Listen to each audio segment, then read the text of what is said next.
In this edition of my New Zealand road trip, I went on a day trip to the Coromandel Peninsula, which lies on the northeast corner of the North Island. The peninsula is known for its amazing forests, majestic beaches and stunning coastlines, which I wanted to explore. So let's head to the first stop of the day, Hot Water Beach.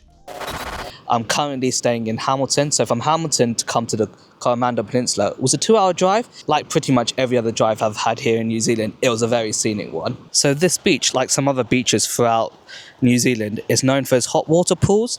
Apparently the water can reach a temperature of about 60 degrees, which is crazy for a beach. So let's get down to the beach and see if we can find some of these hot water springs.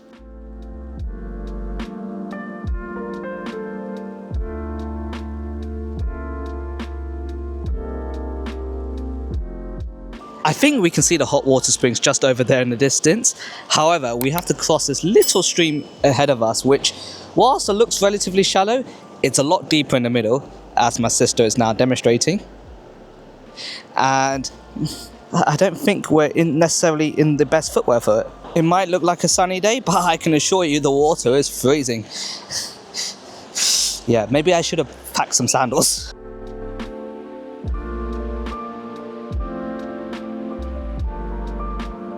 Just in case you guys are wondering, the body of water in front of me is the Pacific Ocean. And I guess if you were to sail, it'd probably take you a few weeks, you would eventually reach South America from here. If you've been keeping up to date with my travels here in New Zealand, you'll know that I've been traveling here in the depth of winter. But today is the first day it's been relatively warm enough. I mean, it's still winter, but it's been relatively warm enough that I don't have to wear a jacket.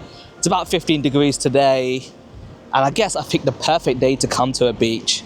And hopefully it stays that way. The problem here with New Zealand is that the weather changes very quickly. It can go from sunshine to torrential downpour, back to sunshine again, all within the space of about 5 minutes. So fingers crossed it stays dry and relatively warm throughout the rest of our time here in the peninsula.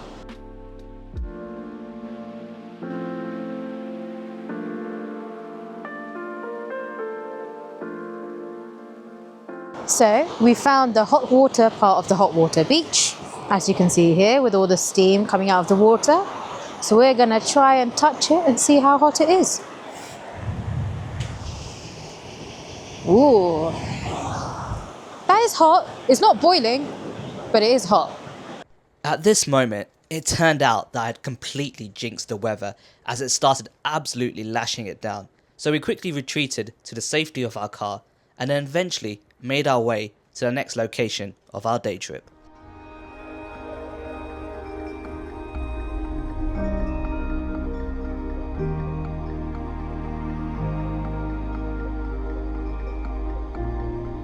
So we made it down to probably one of the most popular locations here in the Coromandel Peninsula, and that is Cathedral Cove. To get to the Cathedral Cove, you have to park your car in High, which is like the main town here. And then from there, there's a park and ride you can get, which is £7 return for adult. And that takes you up to like the start of the walkway. And then once you're at the start of the walkway, it's about a half-an-hour walk down. But before I start walking down towards the cove, let me show you the views on the top of the walkway. I think you'll agree that's a very scenic backdrop.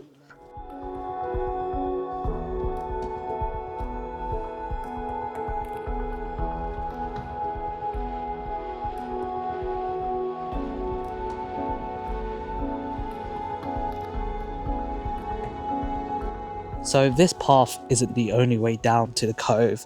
From High, there's a beach, and from there you can like kayak or get boat tours down to the cove as well.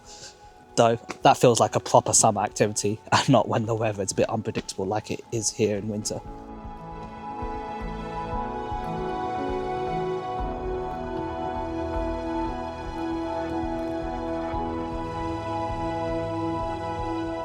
And here we are at Cathedral Cove. Was it worth the walk? I feel like it was. It's very picturesque.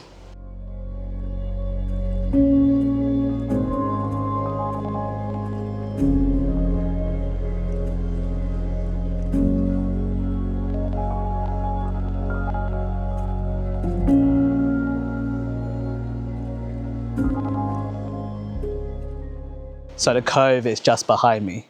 I gotta say, in my 5 weeks here so far in New Zealand, I've seen a lot of beautiful, impressive things, but this has to be right up there. just something like really peaceful and picturesque about it. And I guess being here in winter means that it's actually dead quiet. There's maybe 10, 15 people here tops. So yeah, there's some benefits to being here off season. I honestly can't get over how beautiful and just peaceful it is here. It's just so calm. There's literally no one here. I could easily spend like hours here.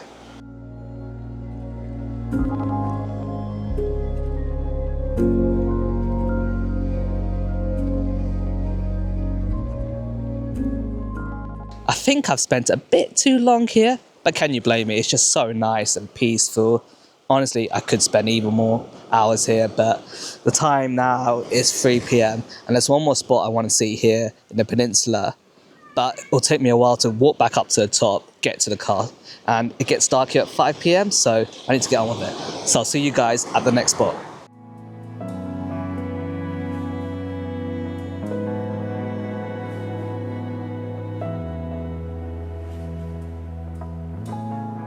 Here we are at Shakespeare's Cliff Lookout, the final destination for my day trip here to the Coromandel Peninsula. And yet again, like thousands of other viewpoints throughout this country, it's a beautiful one. Honestly, if you've been watching my series of videos here in New Zealand, you have to come here one day. This country is just unreal. The beauty, the scenery, everything, the people. One of my favourite places I've ever been to. So this bay over here is called Cook's Bay, and the smaller one that you might be able to see just down there is called Lonely Bay. I'm guessing it's called Lonely Bay because it's difficult to get in there.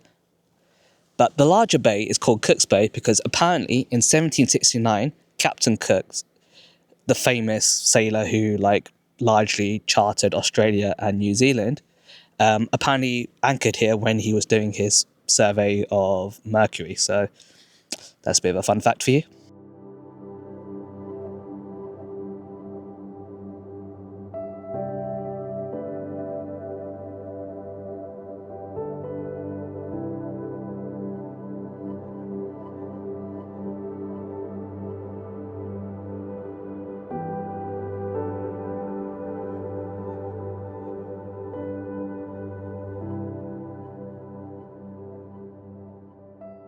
I guess that brings an end to my day trip here to the Coromandel Peninsula, as well as this video. It's not usually a place people consider visiting when they come to New Zealand. They more focus on the other more popular stuff, but hopefully this video showcased some of the beauty of this area and why you should visit. Anyway, we've got a 2-hour drive now ahead of us back to Hamilton, so I'm going to set off. Hopefully you enjoyed this video, stay safe, and I'll see you guys next time for the next episode of my New Zealand road trip.